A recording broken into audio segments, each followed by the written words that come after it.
என்னண்ணே ரொம்ப நாள் ஆச்சு உங்களோட டெலிஃபிலிம், அதாவது நம்ம எடுத்துகிட்டு இருக்கிற ஒரு ப்ராஜெக்டை பற்றி எந்த ஒரு அப்டேட்டும் இல்லை, அப்டேட் சொல்கிறேன்னு சொல்லிக்கிட்டே இருக்கீங்களே ஒழிய சொல்ல மாட்டேங்கிறீங்களேங்கிற மாதிரி நிறைய பேர் கேட்டுட்டு இருந்தீங்க இன்ஸ்டாகிராமில். என்ன அப்படின்னு பார்த்தீங்கன்னா, அதுக்கு ஒரு தனியாக ஒரு ஸ்டோரி போடுறேங்க.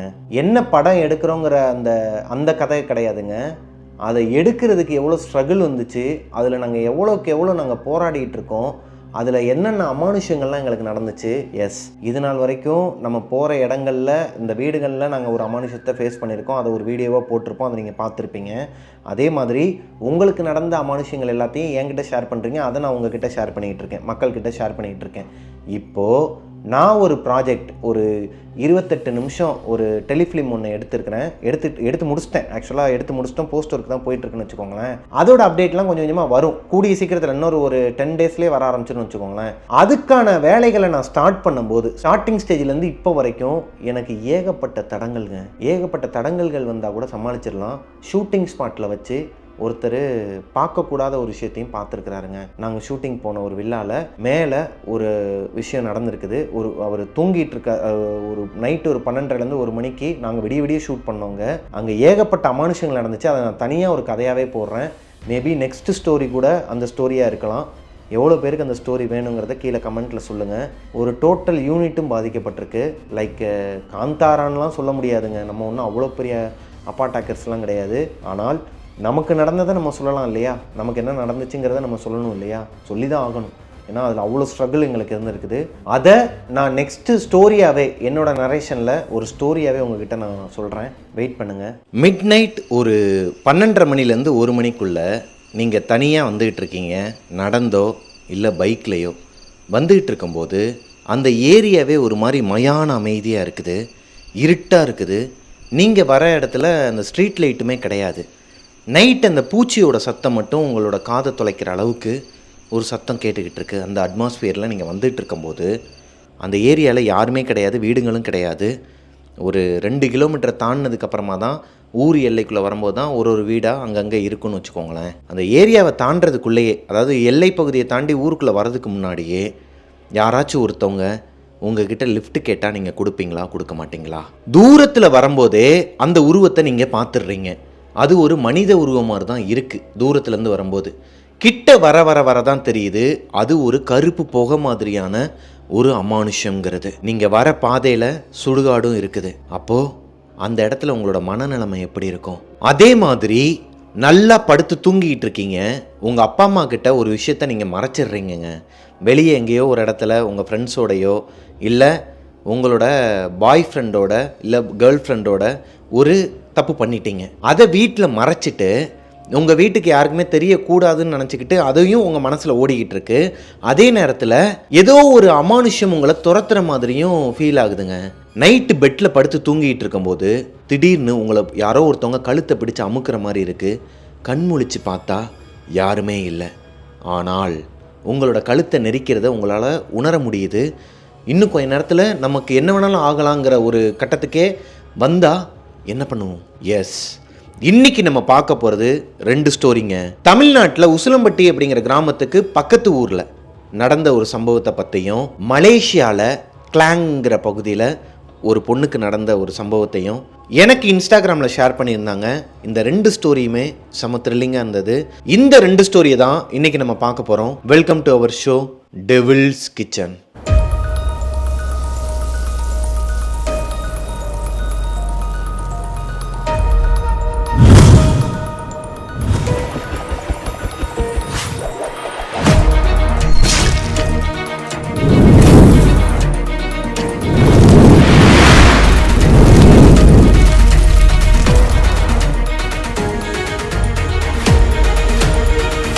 ஹலோ கோஸ்டீஸ், நான் உங்களோட பிரபாகரன். இன்றைக்கி நம்ம பார்க்க போகிற 2 ஸ்டோரியில் மொதல் ஸ்டோரியை எனக்கு அனுப்புனவங்க ராதிகாங்க.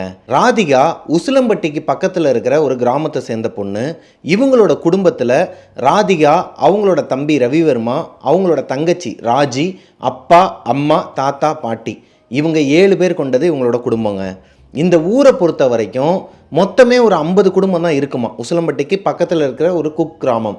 இந்த கிராமத்தில் 50 குடும்பம் தான் இருக்குமாங்க மொத்தத்துக்கே.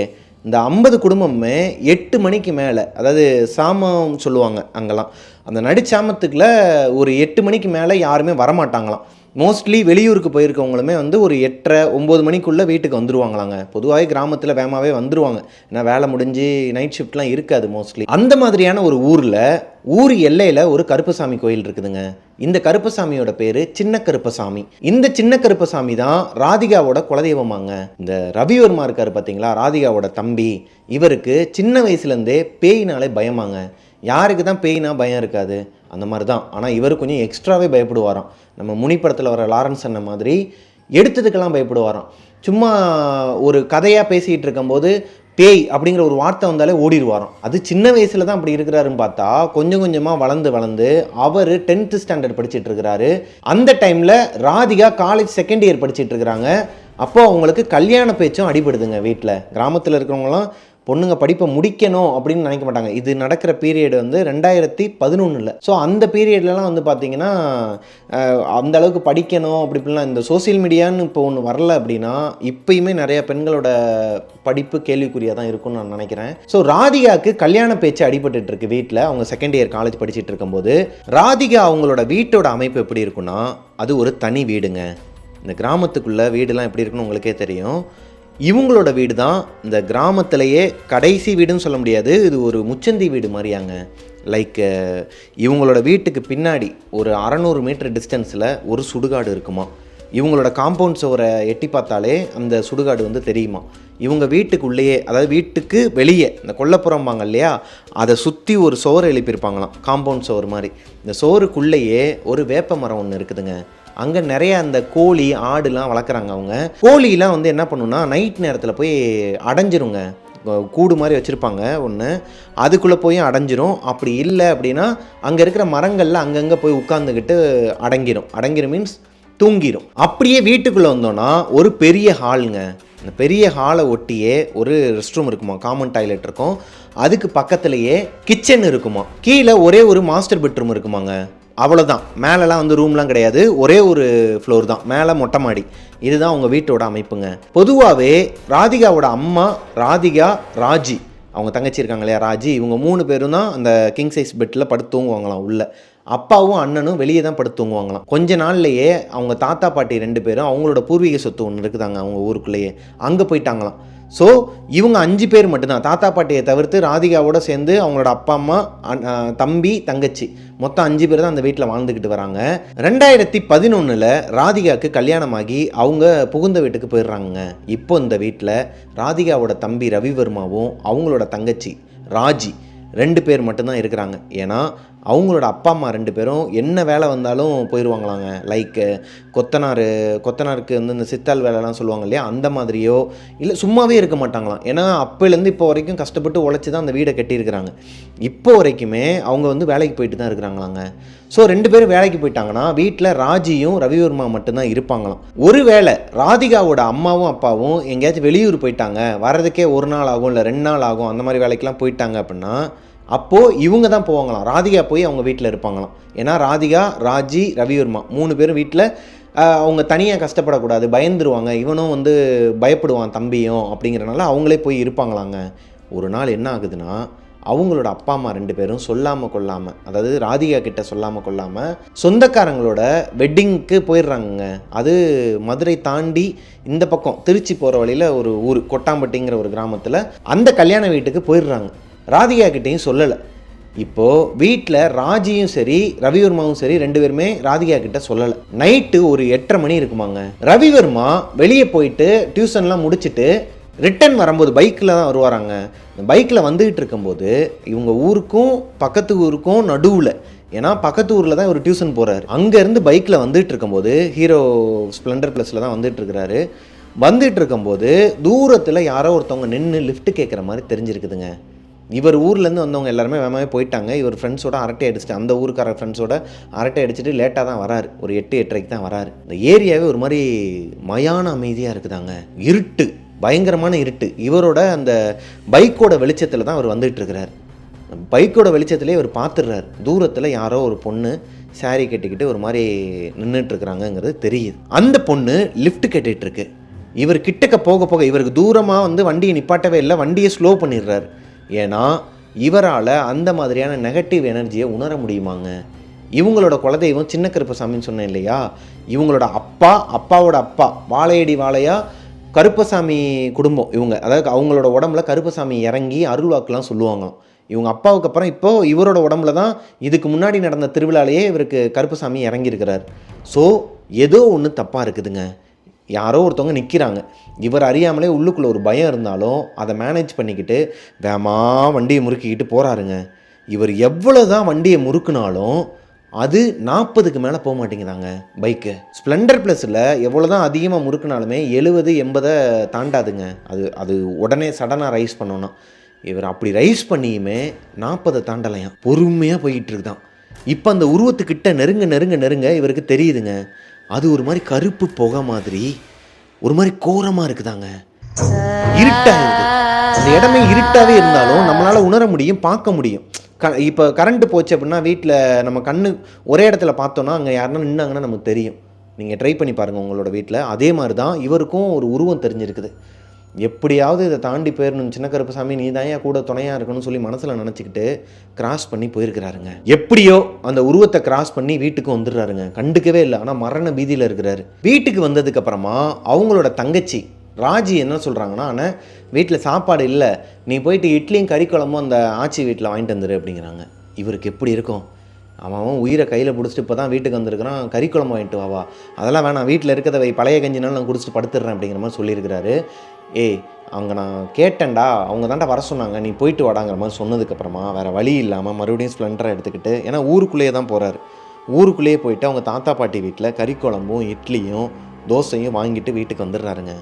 வீட்டுக்கு வந்து 2 பேரும் சாப்பிட்டுட்டு, ஏன்னா அவர் தங்கச்சிக்கிட்ட நடந்த எந்த விஷயத்தையுமே ஷேர் பண்ணலை ரவிவர்மா. ஏன்னா 2 பேர் தான் இருக்காங்க வீட்டில், அவங்க அப்பா அம்மாவும் இல்லை, பயந்துருவாங்க தங்கச்சின்னு சொல்லிக்கிட்டு அங்கே அவருக்கு நடந்த விஷயத்தையே மறைச்சிடுறாருங்க. நைட்டு 2 பேரும் சாப்பிட்டுட்டு நல்லா படுத்து தூங்குறாங்க. ரவிவர்மா ஹாலில் இருக்கிற சோஃபாவில் படுத்து தூங்குறாரு. ராஜி அவங்களோட கிங் சைஸ் பெட்டில் உள்ளே படுத்து தூங்கிட்டு இருக்கிறாங்க. நைட்டு ஒரு 11:30 மணி இருக்குமாங்க.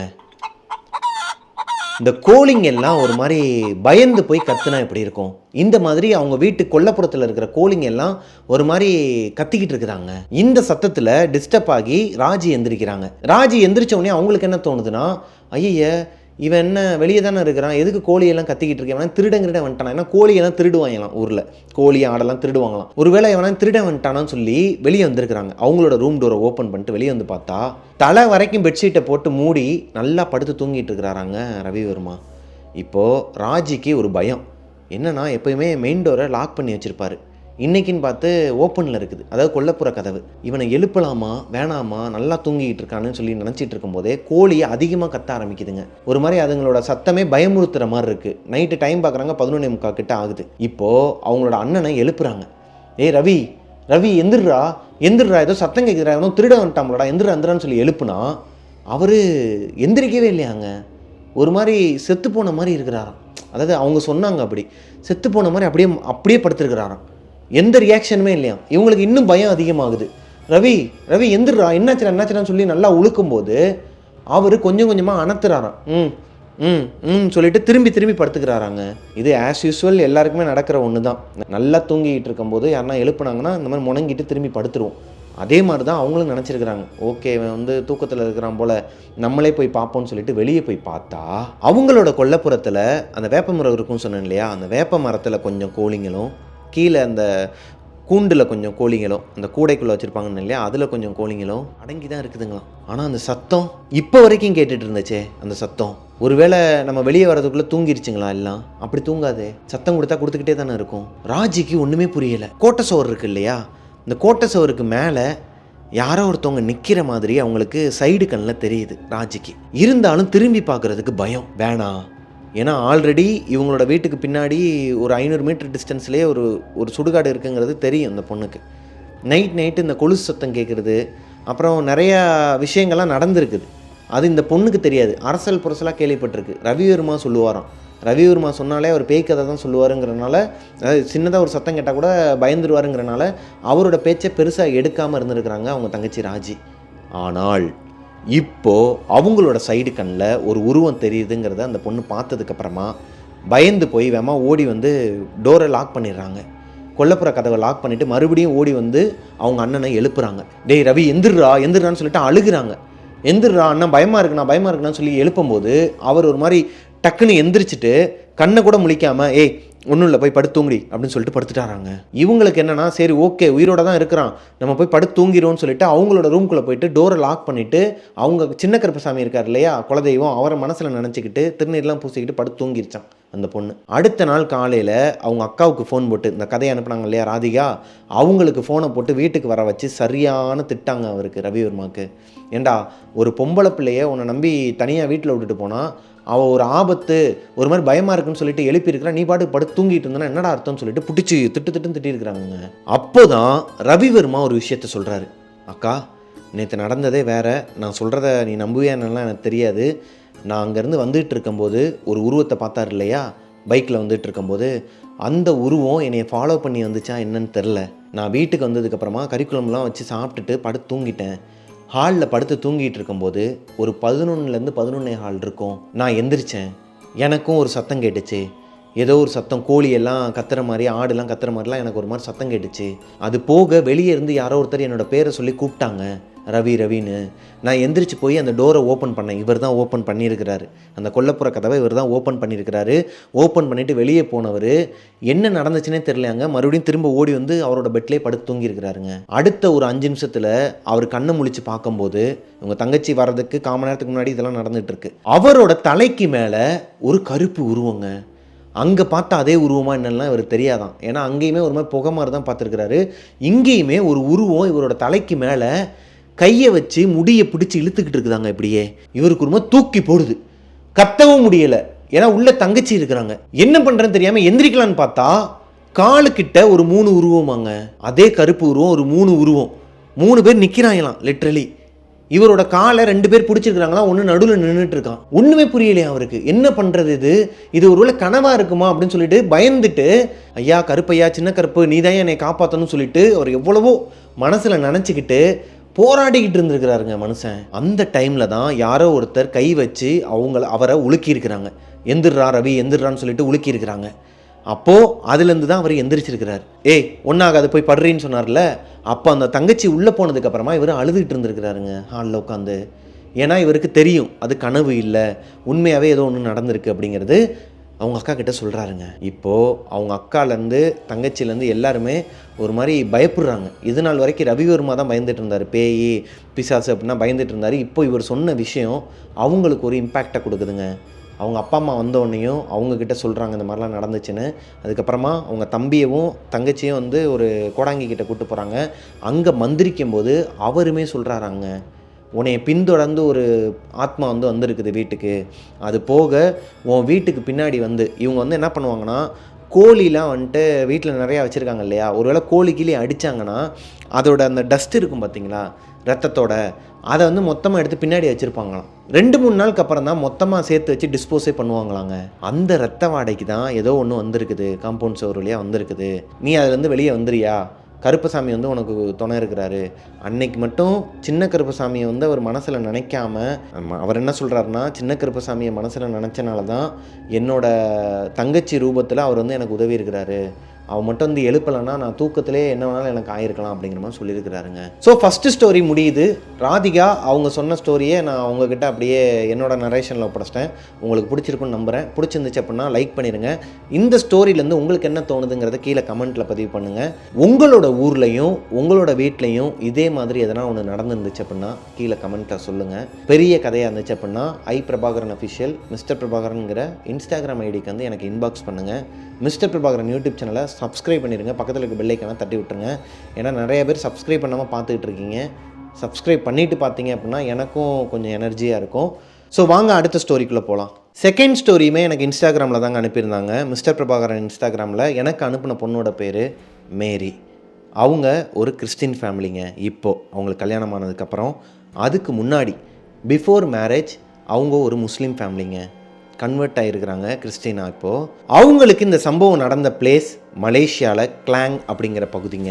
இந்த கிளாங்கிற பகுதியில் அவங்களோட அம்மா மேரி, அவங்களோட தம்பி, இவங்க 3 பேர் தான் வீட்டில் வாழ்ந்துக்கிட்டு வராங்க. இவங்க 3 பேர் தான், அப்பா கிடையாது அவங்களுக்கு.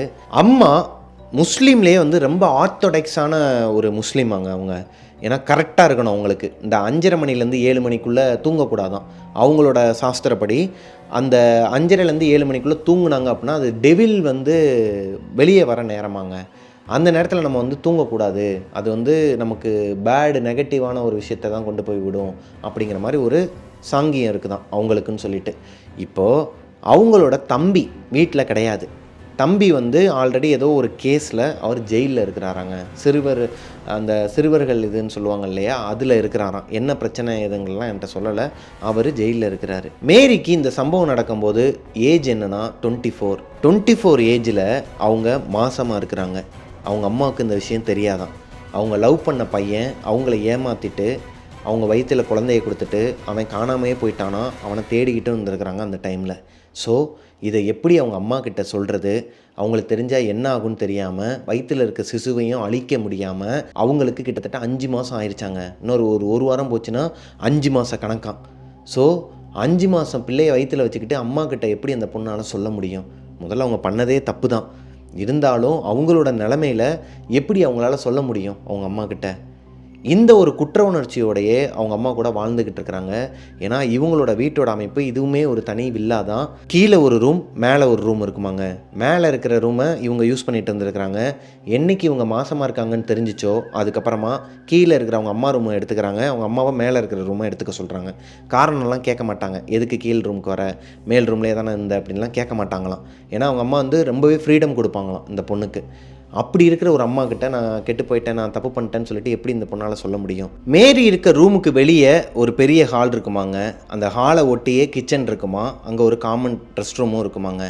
கிச்சனில் அவங்க அம்மா தான் சமைச்சிட்டு இருப்பாங்களாம். சமைச்சிட்டு இருக்கும்போது ஒவ்வொரு தடவையும் இவங்க போய் சொல்லலான்ட்டு போகும்போதெல்லாம் ஏதோ ஒரு விஷயம் தடுக்குமாங்க.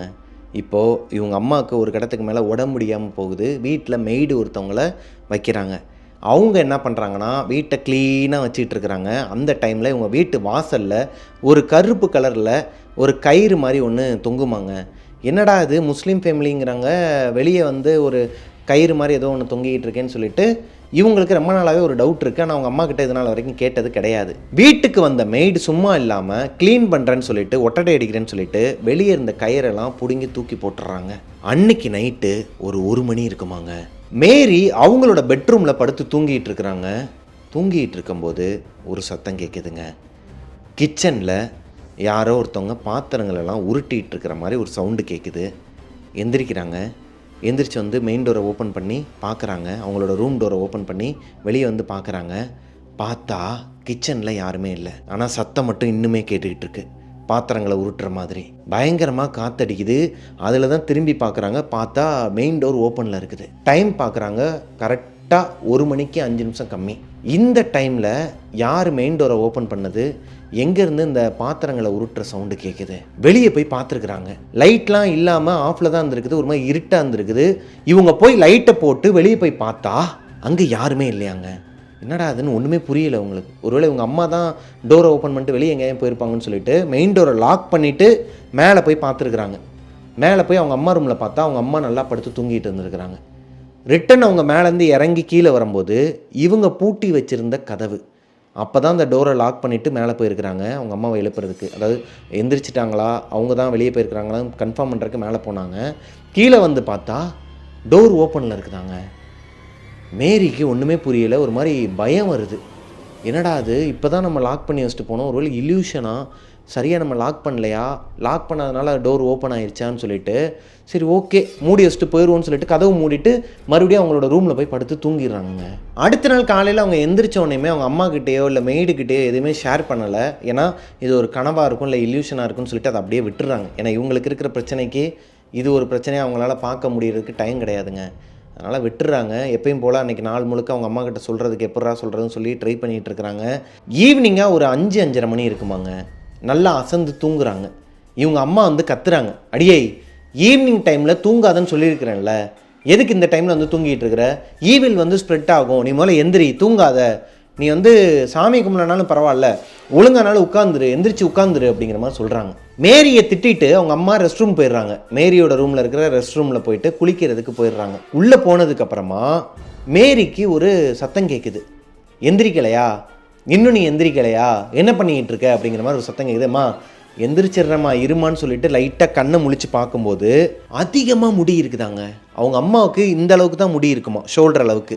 ஆனால் இப்போது கீழே வரைக்கும் இருக்குதான், இடுப்பு வரைக்கும் முடி பெருசாக நீளமாக இருக்குதான், அதிக முடி இருக்குதான் கருகருன்னு. இவங்களுக்கு ஒரு டவுட்டு, என்னடா அது. அவங்க திரும்பி நிற்கிறாங்க, திரும்பி நின்று பேசிகிட்டு இருக்கிறாங்க மேரிக்கிட்ட. கட்டிலில் படுத்துக்கிட்டேம்மா, என்னம்மா அது, உனக்கு இவ்வளோ முடி இருக்குது, இவ்வளோ முடி இருக்காதே உனக்கு, என்னாச்சு உனக்கு அப்படின்னு சொல்லி கேட்கும்போது அப்படியே அந்த உருவம் திரும்பி இவங்களோட மேலே ஏறி இவங்களோட கழுத்தை பிடிச்சி நெரிச்சிருக்குதுங்க. இவங்க கண்ணுக்குள்ள ஒரு உருவத்தை பார்க்குறாங்க. ஆல்ரெடி எனக்கு இப்போ கூட புல்லரிக்குதுங்க. இதுக்கு முன்னாடி நம்ம ஒரு ஸ்டோரி பார்த்துருப்போம், பெண்ணங்களான்னு சொல்லி எவ்வளோ பேர் கேள்விப்பட்டிருப்பீங்கன்னு தெரில. அது இதுக்கு முன்னாடி நம்ம போட்ட ஸ்டோரியும் நான் கீழே டிஸ்கிரிப்ஷனில் லிங்க் தரேன். இந்த ஸ்டோரி முடிஞ்சதுக்கப்புறமா போய் பாருங்கள், பார்க்காதவங்க. அதுவும் மலேசியாவில் நடந்தது தான், மலேசியாவா சிங்கப்பூரான்னு தெரில, அங்கே நடந்தது தான்.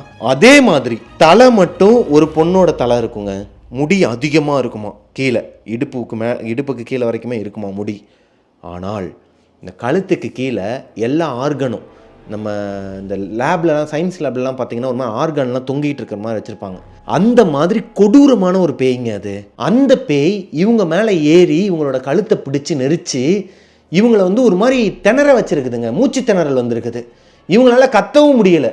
அவங்க அம்மாவை கூப்பிட்றதுக்கு ட்ரை பண்ணுறாங்க, அவங்க அம்மா ரெஸ்ட் ரூமில் தான் இருக்காங்கங்கிறது இந்த பொண்ணுக்கு தெரியும். அவ்வளோதான், இன்றைக்கி நமக்கு முடிஞ்சிடா, கதை முடிஞ்சிடாங்கிற மாதிரியே ஒரு நிலைமைக்கு வரும்போது அவங்க அம்மா ரெஸ்ட் ரூமை ஓப்பன் பண்ணிட்டு வெளியே வந்திருக்கிறாங்க.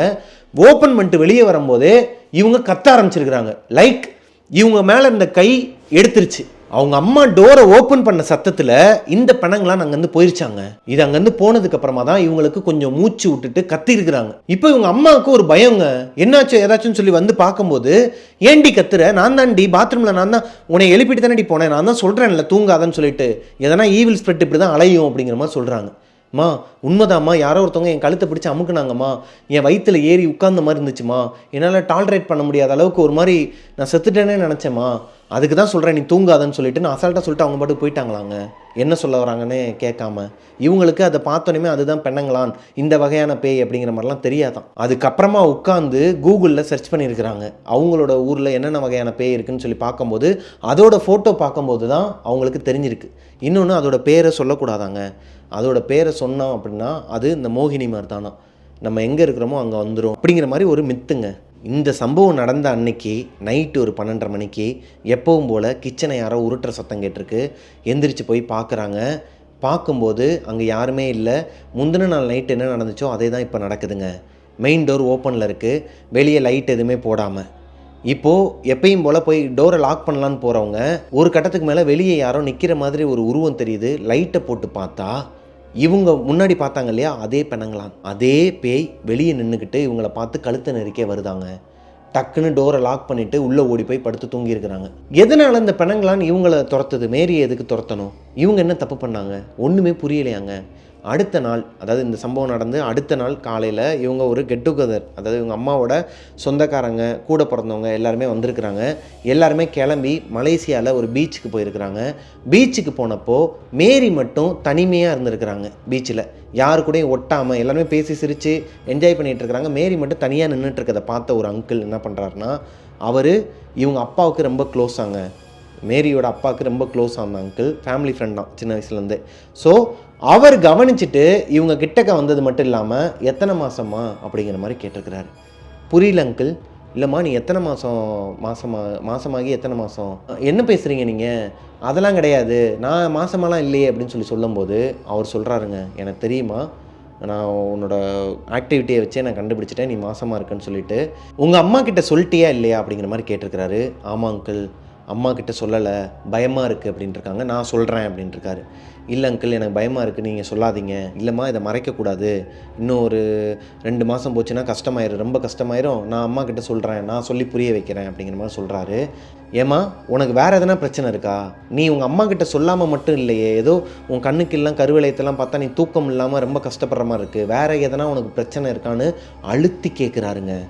அதாவது இவரே ஒரு செய்வினையை வச்சு, இவரே ஒரு ஏவலை கிளப்பி விட்டு, இவரே ஒரு பேயை அனுப்பி விட்டா எப்படி கேட்பாரோ அந்த மாடலேஷனில் கேட்குறாரு. இப்போது மேரிக்கு பயம் வருது. ஆமாம் அங்கிள், எனக்கு இந்த மாதிரி ஒரு சம்பவம் நடந்துச்சுன்னு சொல்லிட்டு ஆரம்பத்துலேருந்து இப்போ வரைக்கும் இவங்களுக்கு என்ன நடந்துச்சோ அந்த பெண்ணங்களான் பேயை பற்றி எல்லாத்தையும் சொல்கிறாங்க. சொன்னதுக்கப்புறமா அவர் என்ன சொல்கிறாருன்னா, நீ உடனே வீட்டுக்கு வா, நான் அம்மா கிட்ட சொல்கிறேன், அம்மாக்கிட்டையும் சொல்லி நான் புரிய வச்சிடுறேன், உனக்கு வந்து உன் உயிருக்கே ஆபத்து, நான் என்ன நடக்கக்கூடாதுன்னு நினச்சனோ அது நடக்க போகுது, அதுலேருந்து உன்னை எப்படியாவது காப்பாற்றணும்னு சொல்லி மொட்டையாக சொல்லிவிட்டு அங்கேருந்து கிளம்பிட்டாராங்க. அவங்க அம்மா கிட்ட போய் ரொம்ப நேரம் பேசிவிட்டு அவர் பாட்டு கிளம்பி போயிட்டாராம். பீச்சிலேருந்து வீட்டுக்கு வந்ததுக்கப்புறமா மேரியோட அம்மா அவங்கக்கிட்ட கேட்குறாங்க, என்னாச்சுடி, ஏண்டி ஒரு மாதிரி இருக்க, எதுவும் பிரச்சனையா அப்படின்னு தெரிஞ்ச விஷயத்தையே தெரியாத மாதிரி கேட்குறாங்க. ஏன்னா அந்த அங்கிள் ஆல்ரெடி சொல்லிட்டார் அவங்க அம்மா கிட்ட. இவங்களுக்கு பயம். அது வந்துமா, இல்லைம்மா எப்படி சொல்லன்னு தெரிலம்மா, இல்லைம்மா நீ சொல்லு, சும்மா சொல்லு, என்ன பிரச்சனை உனக்கு அப்படின்னு சொல்லி கேட்கும்போது, இந்த மாதிரி ஒரு பையனை நான் லவ் பண்ணமா, அவனை ஏமாற்றிட்டான், என்னை மாசமாக்கிட்டு, அவன் எங்கே போனானே தெரில, ஃபோன் பண்ணாலுமே வந்து நாட்டுச்ச பிள்ளை இருக்குது அப்படின்னு சொல்லும்போது பலார்னு அரைஞ்சிருக்கிறாங்க. பெரிய சண்டையாக இருக்குதுங்க வீட்டில். பெரிய சண்டையாகிட்டு இருக்கும்போதே அந்த அங்கிளும் வந்துடுறாரு வீட்டுக்கு. அவர் இவங்க வீட்டுக்கு வெளியே இருந்துச்சு இல்லையா ஒரு கருப்பு கயிறு, அது கூட சேர்த்து ஒரு ஆணியவும் எடுத்துகிட்டு வந்திருக்கிறாருங்க. வீட்டுக்கு வந்த அங்கிள் அவங்க அம்மாவை தடுத்து நிறுத்துறாரு. அம்மா என்னம்மா பண்ணிகிட்டு இருக்க, தப்பு பண்ணிட்டா சரியா, இருந்தாலும் அவள் ஓன் பொண்ணு, அடித்து சாவடிச்சிடலான்னு முடிவு பண்ணிட்டியா, பாவம்மா விடுமா, நானும் அவனும் என்ன நடக்கக்கூடாதுன்னு நினச்சோமோ அதுதாம்மா நடந்திருக்குது, நடக்க போகுது, அதுலேருந்து எப்படி உன் பொண்ணை காப்பாற்றுறதுன்னு சொல்லிட்டு அதில் கொஞ்சம் கான்சன்ட்ரேட் பண்ணுமாங்கிறாரு. இப்போ மேரிக்கு ஒன்றுமே புரியலை. அவங்க அம்மாவும் அழுகையை நிப்பாட்டிட்டு சரிங்கண்ணே நீங்கள் ஆகிற வேலையை பாருங்கள் அப்படிங்கிற மாதிரி சொல்கிறாங்க. இப்போது அவங்க வீட்டுக்கு ஒரு கோடாங்கி ஒருத்தர் வராருங்க. இவங்களுக்கு ஒன்றுமே புரியலை.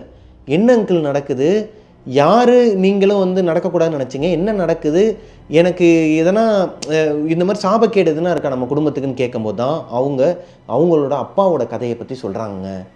இவங்க மேரியோட அப்பா இருக்கார் இல்லையா, அவர் மலேசியாவுக்கு வந்ததுக்கப்புறமா அவர் வந்து ஒரு ஹிந்து ஃபேமிலியாக அவங்க அம்மாவை காதலித்து கல்யாணம் பண்ணனால முஸ்லீமாக கன்வெர்ட் ஆகிருக்கிறாரு. அதுக்கு முன்னாடி வரைக்கும் அவர் ஹிந்துவாக தான் இருந்திருக்கிறாரு. அந்த டைமில் இவங்க அம்மாவை பார்க்கறதுக்கு முன்னாடி வேற ஒரு பொண்ணு கூட அஃபேரில் இருந்திருக்கிறாரு, லைக் லிவிங் டுகெதரில் இருந்திருக்கிறாரு. அப்போது அந்த பொண்ணு கர்ப்பமாயிருதுங்க. அந்த பொண்ணு கர்ப்பமானதுக்கப்புறமா இவருக்கும் அந்த பொண்ணுக்கும் ஒரு வாக்குவாதம், எனக்கும் இந்த கர்ப்பத்துக்கு சம்மந்தம் இல்லைன்னு. ஏன்னா ஆல்ரெடி அவர் லிவிங் டுகெதரில் இருக்கிற அந்த பொண்ணு வேற ஒருத்தரோட அஃபேரில் இருக்கிறத இவர் பார்த்துருக்கிறார், அதை வேற ஒருத்தரோட சுற்றுறதை இவர் பார்த்துருக்கிறாரு, தப்பாகவும் பட்டிருக்கு. அதனால் இந்த குழந்தை என்னோடது இல்லை, எனக்கு அதுக்கு சம்மந்தம் கிடையாதுன்னு சொல்லிட்டு அவர் ரொம்ப ஒரு மாதிரி பேசியிருக்கிறாருங்க. அதுக்கு அந்த பொண்ணு ரொம்ப அழுது அடம் பிடிச்சி, இல்லை இது உன்னோட குழந்தை தான், புரிஞ்சுக்கோ, என்னை வந்து ஏமாத்ததுன்னு சொல்லி ரொம்ப ஒரு மாதிரி மனசு நொந்து போய் சூசைட் பண்ணி செத்துருச்சாங்க.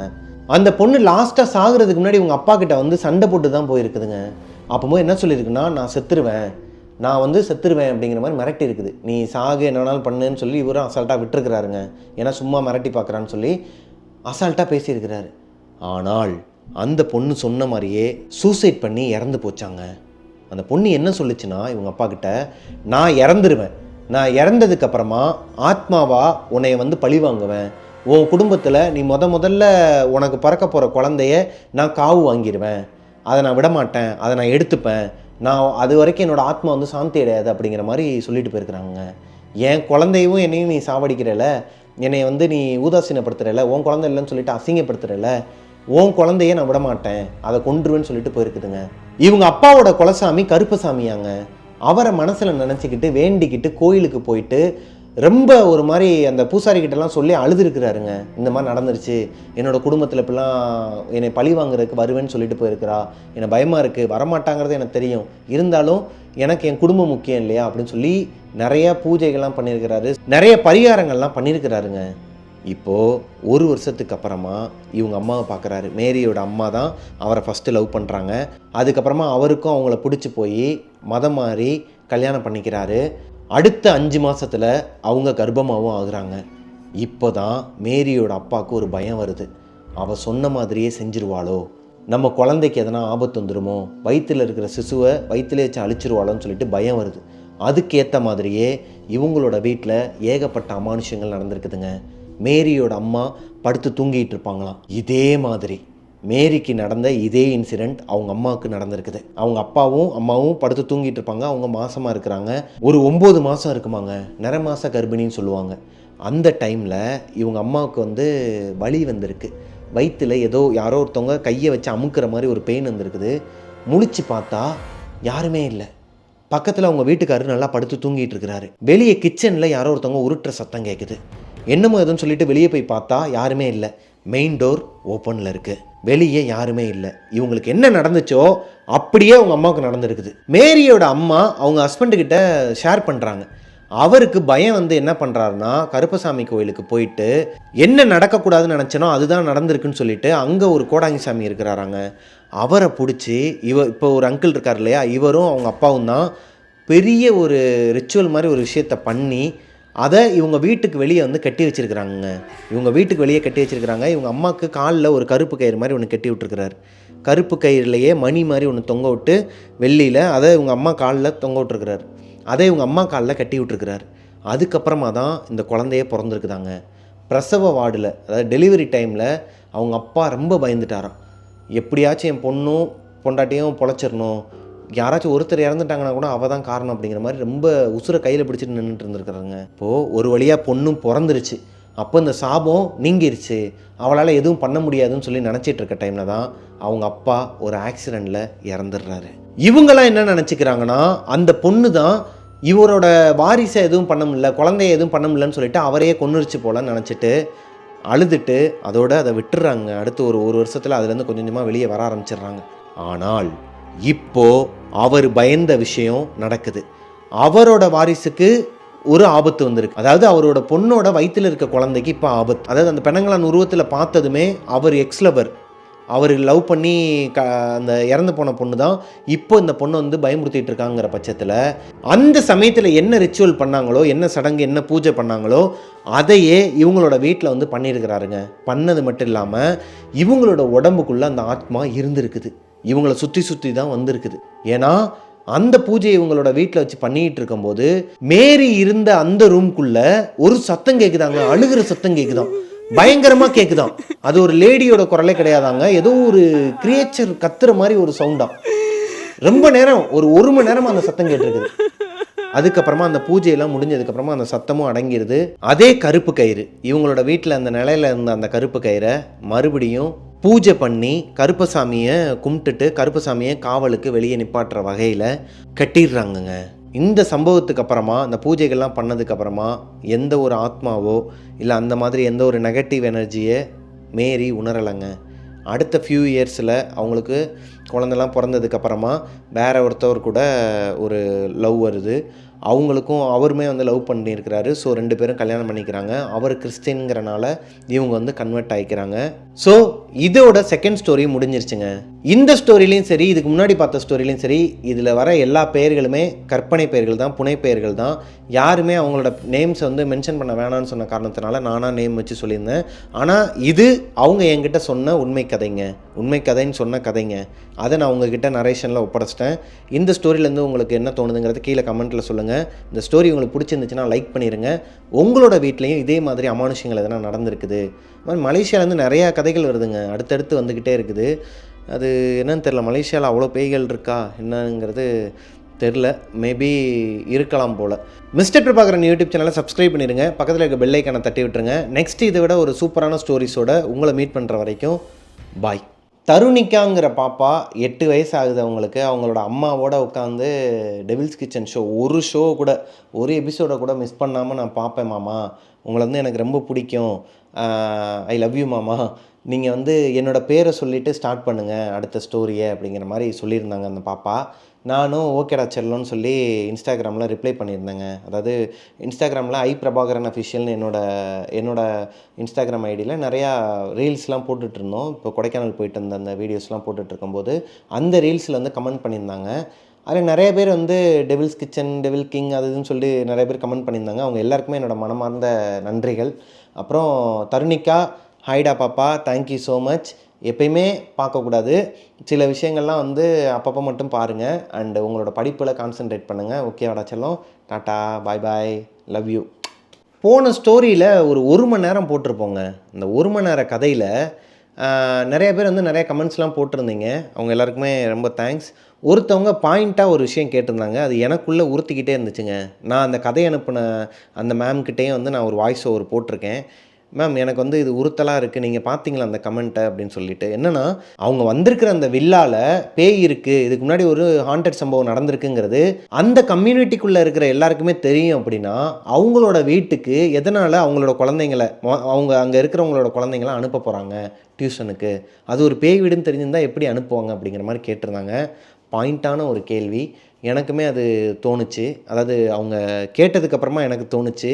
எனக்கு என்ன தோணுச்சுன்னா, அந்த கேள்வியிலேருந்து இவங்க வந்து ஒரு ஹிந்து ஃபேமிலிங்கிறனால வீட்டுக்கு வந்து நான் அதிலேயே மென்ஷன் பண்ணியிருப்பேன். இந்த மதுரை வீரன் ஃபோட்டோ அப்புறம் இதெல்லாம் மாட்டி வச்சது மட்டும் இல்லாமல், வீட்டில் இந்த சாம்பிராணி புகை போடுறது, சாமி கும்பிட்றது, சாமி பாட்டு போடுறது, இந்த மாதிரிலாம் ஏகப்பட்ட விஷயங்கள் பண்ணும்போது அக்கம் பக்கத்தில் இருக்கவங்கலாம் பார்ப்பாங்க. வந்து ஒரு மாதம் ஆகுது, இவங்க வந்து கிட்டத்தட்ட ஒரு வாரத்திலே வந்து இவங்களுக்கு ஒன்றும் ஆகலை, ஏன்னா அந்த வீட்டுக்கு வரவங்களாம் ஒரு நாள்லேயே பார்த்துட்டு போயிடுறாங்க, இல்லை வந்தாலுமே ஒரு நாள் இருந்துட்டு போயிடுறாங்க. அப்படிங்கிற பட்சத்தில் ஒருத்தவங்க வந்து ஒரு 4 நாள் இருந்துட்டாங்கனாலே ஓகே, இந்த வீட்டில் எதுவும் இல்லை, பாசிட்டிவாக தான் இருக்குது, அதனால தான் அவங்க இருக்கிறாங்க, பொண்ணுங்க தான் இருக்கிறாங்க, சாமியெல்லாம் கும்பிட்றாங்க அப்படிங்கிற ஒரு அபிப்பிராயத்தில் கூட அனுப்பியிருக்கலாம் மேபி.